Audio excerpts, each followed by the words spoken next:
अयोध्या नगरी उत्सव के उल्लास में डूबी हुई थी। महाराज दशरथ ने निश्चय किया था कि उनके ज्येष्ठ पुत्र श्रीराम का राज तिलक किया जाए।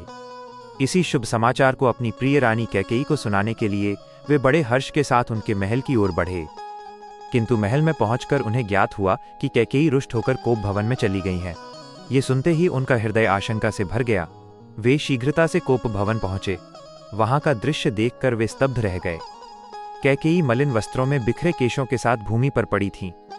व्याकुल होकर महाराज ने कहा, प्राणेश्वरी, तुम इस अवस्था में क्यों हो? मुझसे क्या अपराध हुआ है? यदि किसी बात से दुखी हो तो कहो, मैं तुम्हारा हर कष्ट दूर कर दूंगा। कैकेयी ने गंभीर स्वर में उत्तर दिया, प्रणनाथ, मेरी एक अभिलाषा है, परंतु पहले आप शपथ लें कि आप उसे पूर्ण करेंगे। महाराज मुस्कुराए और बोले, हे प्रिय, तुम्हारी इच्छा मेरे लिए आदेश है। मैं श्रीराम की सौगंध लेकर वचन देता हूं कि तुम्हारी हर इच्छा पूर्ण करूंगा। ये सुनकर कैकेयी ने कहा, देवासुर संग्राम के समय जब आप मूर्छित हुए थे, तब मैंने आपकी रक्षा की थी। उस समय आपने मुझे 2 वर देने का वचन दिया था। आज मैं वही 2 वर मांगती हूं। पहला, राम के स्थान पर मेरे पुत्र भरत का राज तिलक हो। दूसरा, राम को 14 वर्ष का वनवास दिया जाए और वे आज ही वल्कल धारण कर वन को प्रस्थान करें। इन वचनों को सुनते ही महाराज दशरथ का हृदय मानो फट गया।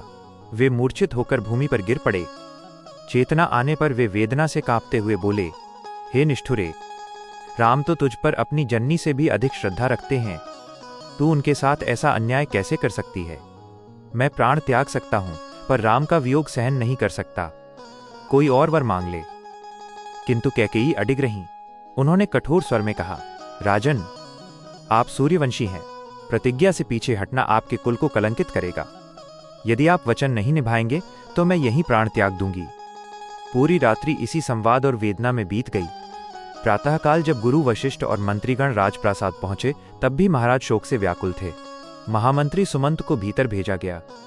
कैकेयी ने चतुराई से कहा, महाराज रात्रि भर जागते रहे हैं। वे अभी विश्राम कर रहे हैं। वे श्रीराम को बुलाना चाहते हैं। आप शीघ्र जाकर उन्हें ले आइए। आज्ञा पाकर सुमंत श्रीराम को बुलाने चले गए। यहीं से आरंभ होती है वो करुण गाथा जिसने अयोध्या ही नहीं संपूर्ण मानवता के हृदय को द्रवित कर दिया। मर्यादा, त्याग और धर्म पालन की अमर कथा। यदि आपको ये भावपूर्ण कथा पसंद आई हो तो लाइक, सब्सक्राइब, फॉलो और कमेंट्स अवश्य